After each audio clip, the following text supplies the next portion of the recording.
insatiable listeners. It's been a minute. Huh? Wow. I feel like if you're in the same boat, let's take one together right now.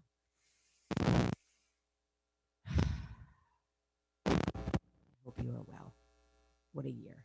What a couple of years. If you feel like you're in a giant soup of transition, for me, becoming a parent has soupy, mushy place. More on that in a bit. I know culturally here in the US, we are in a huge moment of transition. And then COVID comes along, right? It's an intense time in our personal lives, with our friends and family, and the greater community of humanity. Many of us eat during transitions because we lose our center.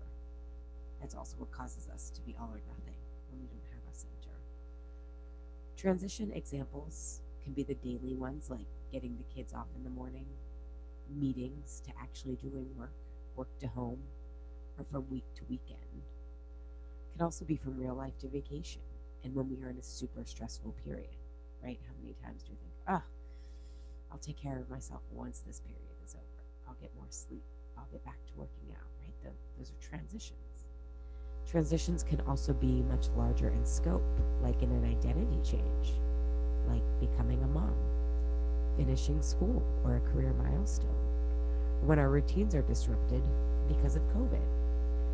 So if you're feeling ungrounded right now, often what we say is overwhelmed, it's too much, those kind of words for being in transition, it's important to recognize that you aren't alone.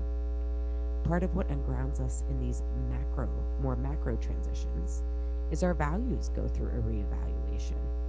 I think COVID has uh, been an instigator of this for a lot of us.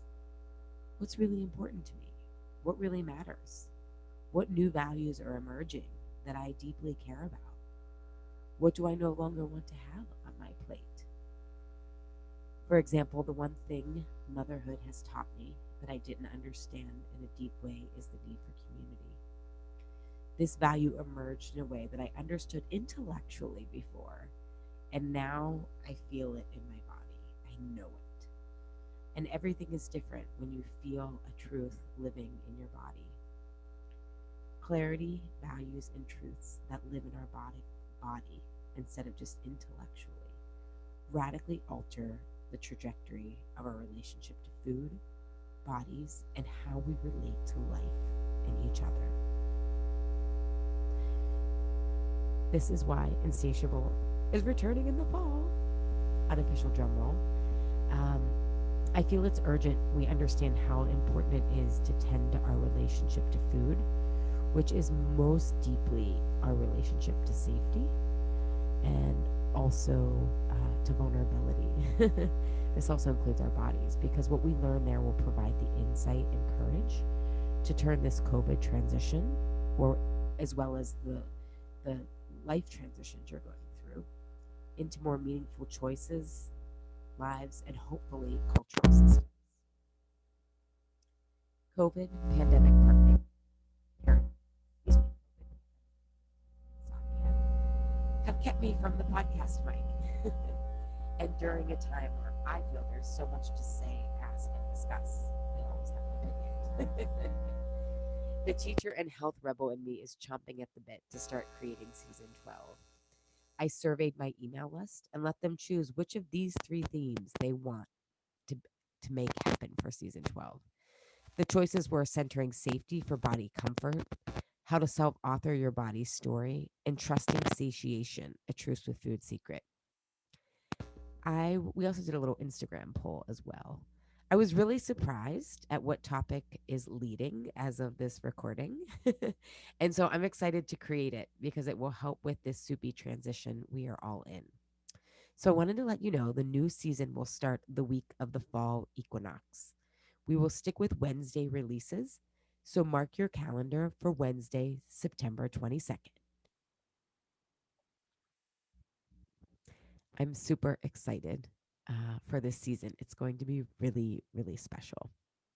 Another really important update I wanted to let Those of you who might be interested know is the Truce with Food certification is happening this fall. I'll be hosting an open house on Thursday, August 12th at 12:30 p.m. Eastern Standard Time. If you're interested in being certified this round is going to be special in that it will be pretty small, and so you'll get lots of individual attention and a special price. And it's already 40% filled. And if you were interested before and attended the open house I did, I think it was last year. Some things have changed since then. So we've streamlined the process, and it's just awesome now. The open house will address who is eligible for certification, the value the certification provides, and all the details. Like, I'm working on having it certified through the International Coaching Federation, and it will be trauma informed. I think it's really important for anyone who works with food and body issues to have this knowledge. Laura, who was my first certifier and tester, will be there to describe her experience being certified and the value, which boils down to coaching mastery. And to me, what's made my practice and business successful is coaching mastery, which leads to confidence, fun in your practice, deep client impact, and making a sustainable, comfortable living, which is driven by the value you can offer your clients for this process. So she'll share some of the amazing results she's had from being certified, especially business growth. I actually didn't know a lot of it because we hadn't talked about it. But I've just been seeing the amazing client testimonials she's posting. So Laura will update us at some pretty incredible numbers, and we'll talk about why mastery is so important and how the Truce with Food certification puts you on a path of evidence-based coaching mastery. Yes, there is evidence-based ways to coach. I know the field is a little bit of a wild west as it's new, and as it matures, it'll be really important. Is to have this kind of knowledge. And if you're interested, just to give you a taste of what Laura's the benefit she experienced only halfway through being certified last year. She said, getting certified in Truce with Food is the best investment I've made in my business. The structure of the first session is a game changer, with my clients getting further in one session than 5 months previously. This is my personal editorial comment. When you get to the root of things, it really shifts people's progress. And overall, clients are making faster progress with more breakthroughs, she added. In 3 short months of going through the process, again, this was her only halfway through certification, my confidence level as a coach has improved, and I'm having more fun because it's amazing to help facilitate the type of results my clients are now getting. And I'm really enjoying learning the theory behind Truce with Food so I can better guide my clients. My coaching has strengthened as I learn more about myself and how to separate my story feelings from my clients. The mentoring sessions with Allie are invaluable as I know when I'm on the right track, and it's powerful when a client is feeling stuck, knowing that I'm not alone in this process. If all that wasn't enough, I made 90% of my investment back before we even started by signing up 2 clients who I'm taking through the process. I'm really excited about what the future has in store for my coaching business using the Truce with Food methodology. So I know many of you who listen to Insatiable are healers, like nurses, health coaches, doctors, therapists, and all types of other healers. I love receiving your emails of how Insatiable has enabled you to support your clients in new, groundbreaking ways. We have a lot of cultural stories to change about how we approach disordered eating and our bodies. So if you've gotten value from the podcast, I promise you will love getting certified in Truce with Food and the impact it can deliver to your clients, and also the journey it will help you continue on with your own food, body, and coaching. I'm a firm believer we can only take our clients as far as we've gone. And so, to Laura's point, you will make leaps and bounds progress, not only with your coaching, but how you understand your own relationship to food and body. So if you're interested in the certification, come to the open house on Thursday, August 19th at 12:30 p.m. Eastern Standard Time.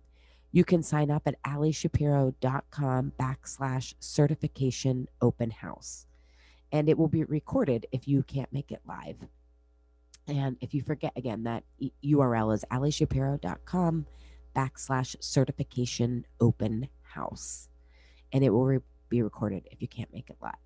Okay, so we have Insatiable coming back Wednesday, September 22nd, 2021. I can't believe it's already almost September. The certification open house on Thursday, August 19th at 12:30 p.m. Eastern Standard Time. And then I wanted to give you a little personal update. But that's whenever I give an update, I kind of think about how will this help you too. So I'm hoping what I share today helps you a little bit, but also catch you up on where I've been. So overall, things have been wild. Transitioning to motherhood is a lot harder for me than I expected, like really hard. I know the pandemic and childcare shortages didn't help. Being a new parent is so isolating, and then not to have mommy and me groups or whatever is usually available support was really hard. I don't even know what kind of support was normally available because of the pandemic.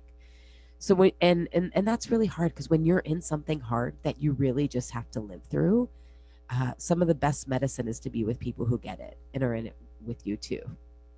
And this was also exacerbated by my own sleeping issues and insomnia. Not only is Essa not the greatest sleeper, but I've been struggling heavily with my own sleep probably since we've been born. So it's been pretty rough. And I'm just, kind of sitting with how hard it is with the way that our society is set up for new parents, right? Carlos and I didn't have any paid paternal leave. I run my own business. Carlos is a contractor. So that's really hard, right? We don't have a lot of help outside of my mom, although she has been amazing. I know some people don't even have grandparent support. Um, and yet, my mom is older. I'm not going to disclose her age. That's not my story to tell.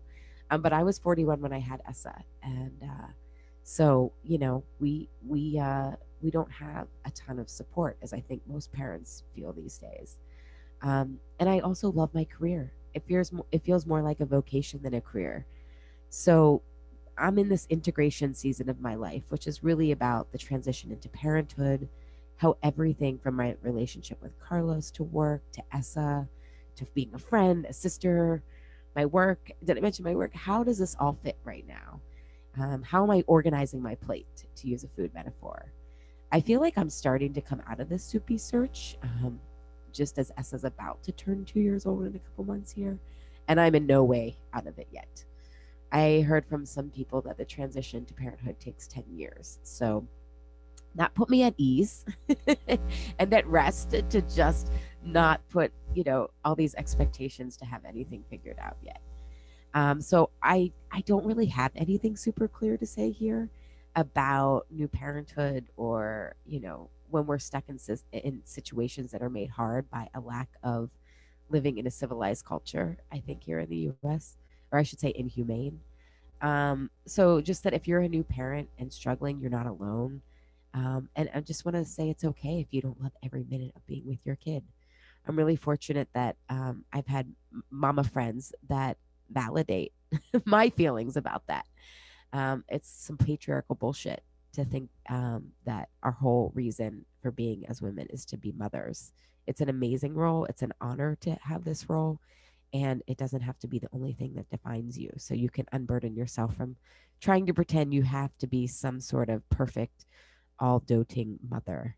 Um, I think at least maybe what I tell myself is Essa needs to see me as being a human being. So that's what I'm more than being perfect. So he can learn to be human. So I don't know if that will help any of you out there, but it helps me to remember that. The other update that might be helpful for you is some of the things I'm learning about my postpartum body and my focus on sleep, exercise, and my weight.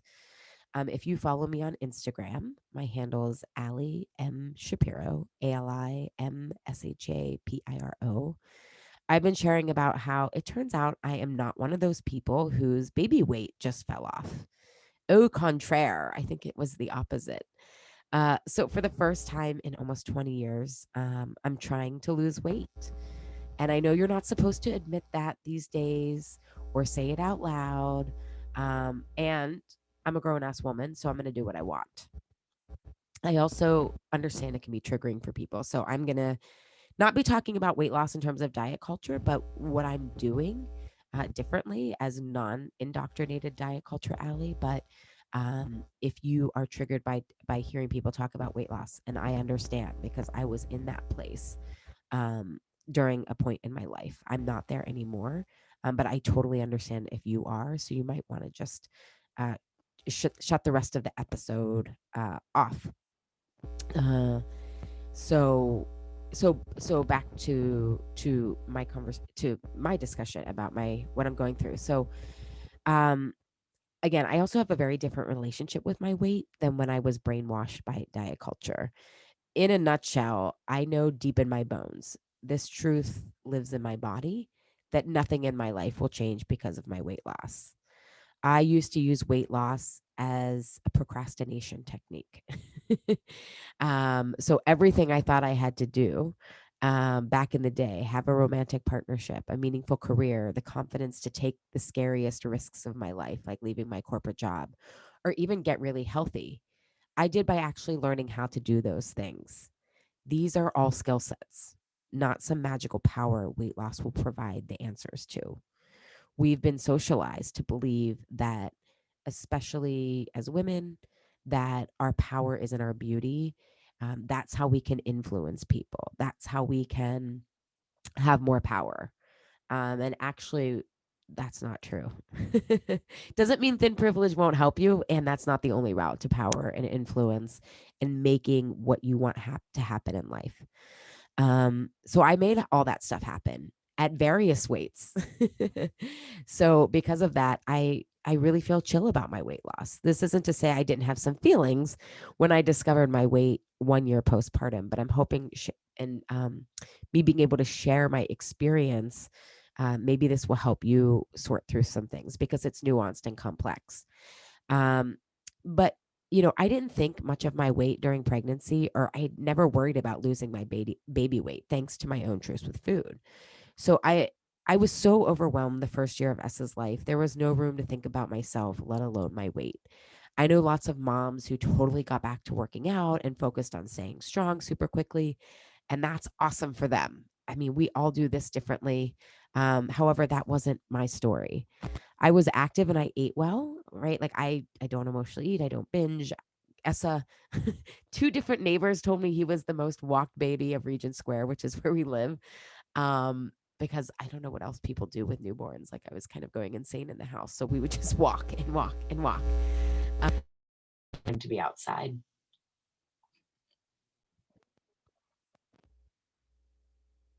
So I was, pretty active, um, but I just wasn't focusing on my weight. I also had foot pain, and I couldn't put a lot of pressure on my foot. I wasn't sleeping well at all. I didn't sleep remotely well until 9 months, and even then he's been off and on. I think we've been in those. I can only take if you've ever been in one of those. I can only take this one day at a time. Period in our lives. That was my postpartum experience.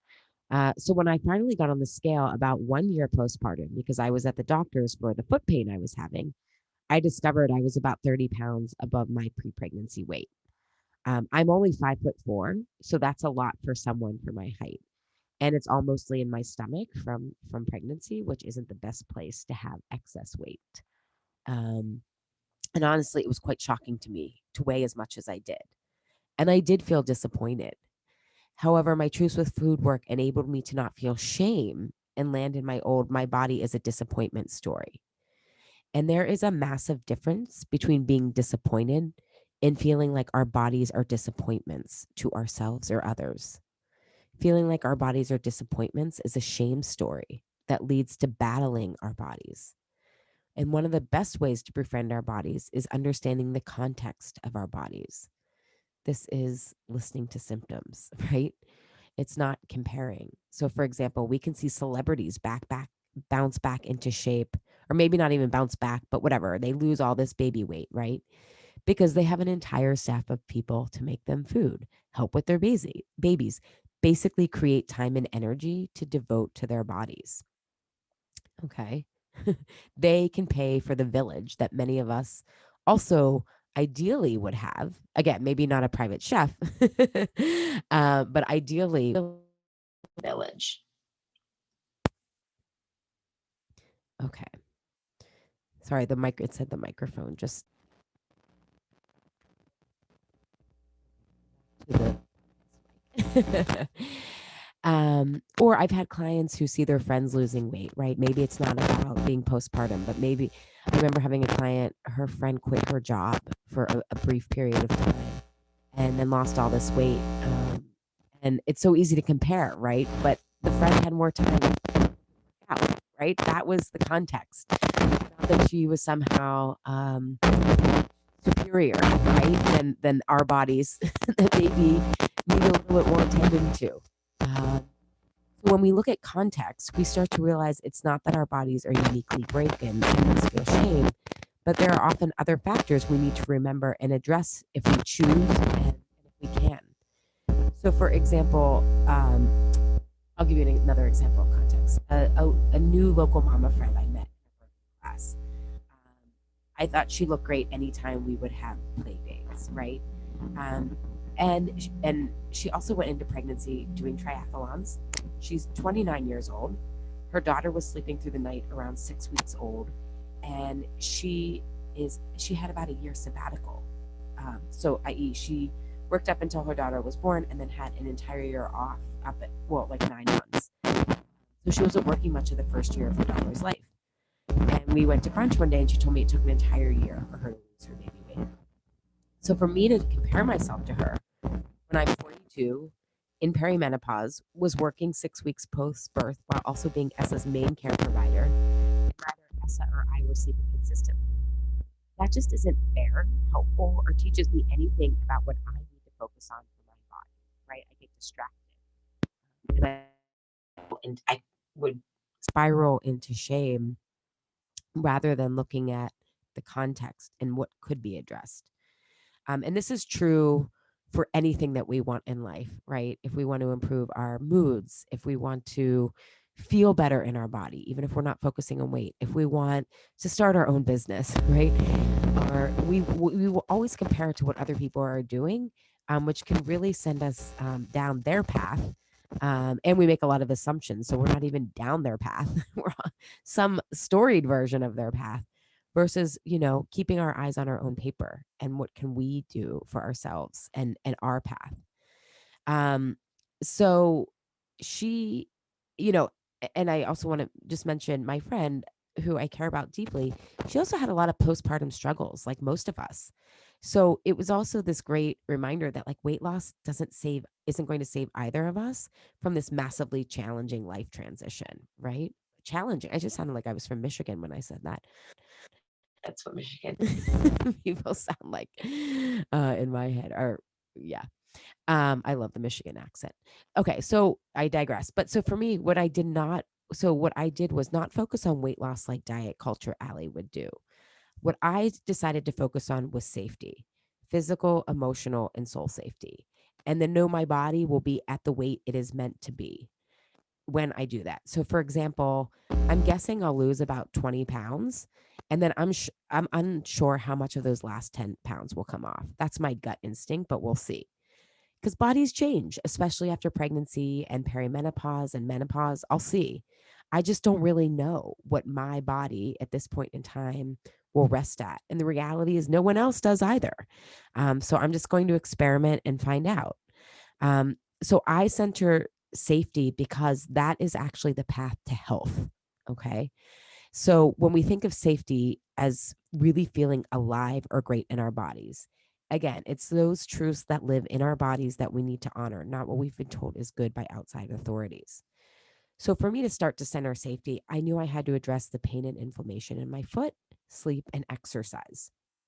These were the areas sending lack of safety signals to my body and compromising how alive I felt in my body and ultimately my health, right?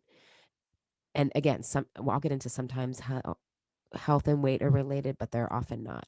So I finally got to the podiatrist to get the official plantar fasciitis diagnosis. And now being a mom, I'm like, oh my God, the healthcare system, not only is it so difficult to navigate, but you have to go in to get I had to get my primary care doctor to look at it, which meant I need someone to find time to care for Essa. Then I had to go get an x-ray. Then I had to get the follow-up appointment. Then I had to go to the podiatrist. It's like, oh, why can't we do this stuff in one-stop shopping? Clearly people who are designing the system don't have to worry about childcare.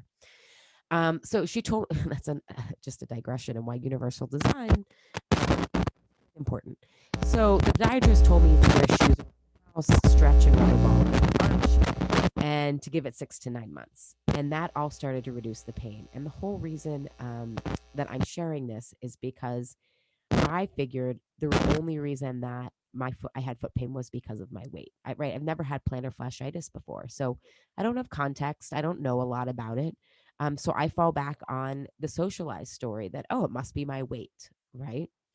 Um, and uh, and I'm again pointing this out because there is this nuance about weight and health that often when we lack context, we fall back on our stories that have been the ones that have been brainwashed to us by society, which again is not a very healthy society. So, but it's a story we have versus the one we have yet to create. So actually, what got my foot mostly better wasn't losing weight. It was wearing shoes around the house and time because I didn't even stretch my foot all the time. So sometimes weight loss will help our health, and sometimes we assume that's the only solution, especially when we are in our body stories. And again, I assumed my weight was the big issue with my foot, yet I was fortunate to have a provider who gave me treatment ideas other than weight loss, right? Being white helped with that.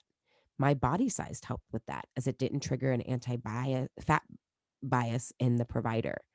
And she didn't actually even mention my weight. I did ask about it and she said losing weight won't hurt, but she gave me other treatment ideas like shoes and stretches, right? And often providers who have a fat bias will tell overweight patients that weight loss is the only treatment option when there are other ones. Um, and again, to add some more nuance to this, I have since lost 10 pounds since meeting that podiatrist. And I think that enables me now to walk around the house barefoot. I hated wearing clogs everywhere. It just made me feel a reminder of how great how I wasn't feeling that great in my body from insomnia, from pain. So I have not been wearing shoes around the house for the past couple months. And I think the weight loss helped with that piece of it because often plantar fasciitis doesn't go away. Or it just did go away from wearing the shoes, right? It may come back, who knows? But I do think that helps. So as I was addressing that, I also had to address my sleep, which is a huge safety signal to the body, including all the work the body does to feel more safe while we are asleep. So the first step was looking at my diet because blood sugar affects sleep. And what we eat affects our blood sugar. So when it comes to food, sleep affects two major hunger hormones, ghrelin and leptin. Ghrelin influences hunger and leptin affects satiation. So when we don't sleep enough, these hormones go in the opposite direction we want. Ghrelin increases, leptin decreases. So basically, we feel hungrier and less satisfied from the food with poor sleep. I do better with a paleo-ish diet. At least pre-pregnancy I did. I know your body can change, right? After such a hormonal shift. I assumed I was eating paleo. Yet with my sleep being so bad, I decided to track my food, which felt like a huge waste of the little time I did have. Tracking food is a waste of time, yet for me, again, it can be helpful for some people, but I don't, it's such a waste of time. But I had to do it because when you're not sleeping, you will try anything. At least I do. And I hadn't tracked my food in 15 years. So it was like, I mean, I used to be able to remember everything I ate, what portions were, calories. I mean, I forgot all of it. So I hadn't tracked it in 15 years. And what I discovered was I actually wasn't eating paleo post pregnancy. I also discovered my portions were wild in certain places. So it turns out I was actually eating keto. My macros said that I was 60% fat, 20% carbs, 20% protein, which is, I mean, I know keto is more like 80% fat, but like I was on the track for a keto diet. Um, and I was doing this because I'm gluten free. So we would buy these like I don't know if any of you have heard these like against the grain pizzas. They're so delicious. We would get the pesto ones because Carlos loves pesto. I mean, I do too, but he loved the pesto ones. They're really delicious, but they're made with almond flour crusts. So a lot of gluten free stuff is made with nut flours, which is lots of fat, right? And pesto has a lot of healthy fats in it. All great things in moderation. But we would split one of those for dinner, right? And so when I started tracking, I looked at the calories, and I think I like in half a pizza it was like 1,200 calories at dinner. I mean, that's a lot to eat at one meal for, again, I'm only 5'4". And so because there was so much fat and very little protein, I had to eat more to feel satisfied, right? So this is why knowing what foods work for your body, especially macros, can be so helpful in feeling satiated and satisfied without overeating. So, in a nutshell, I was eating keto because animal protein, which I need, I don't feel satisfied from plant protein. It takes effort to prepare, and while we were eating it most of the time, we were eating gluten-free stuff, right? And we didn't have capacity to cook that much. And so a handful of nuts is so much easier to grab than having salmon ready, right? So basically, what tracking taught me was that I needed to eat more protein, less fat, and recalibrate portions. And this was a really simple fix for me because, again, food is so neutral for me now. Also, at this point that I was tweaking my sleep, we had a nanny who was doing our cooking. So again, it wasn't willpower or discipline that helped me, you know, get, make my meals more balanced. It was having help and resources to access that help. It was actually trusting ease in life instead of pushing myself more. And cutting back on portions was really easy because I don't feel deprived, right? Again, food is really neutral from having my own truce with food. And I don't snack, emotionally eat, or binge anymore. So mealtime was really my only focus. And what I want to teach you, hopefully, is tie your food changes to something that will immediately improve your daily life, like sleep, energy, or mood, rather than weight loss or long term health conditions.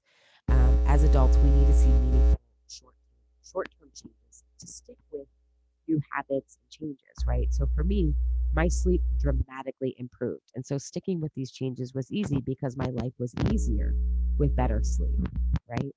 And so I do need to add that it improved drastically. And yet, as of this month, my insomnia has recently returned. I am eating the right things for my body now. So that part is what I don't need to address. And now I'm looking at other root causes. I actually hired a sleep coach who helped one of my clients um, who had really bad insomnia. She was doing all the things that I'm doing, and I'm doing all the things. I don't drink, I don't eat sugar, I get morning sunlight, I'm off screens at night. So I'll keep you posted on what I learn. And I hired this person because they approach the mind and body just like we do in truth and food. I find it really frustrating when there's solutions that only address one thing because there's always multiple root causes to things, right? So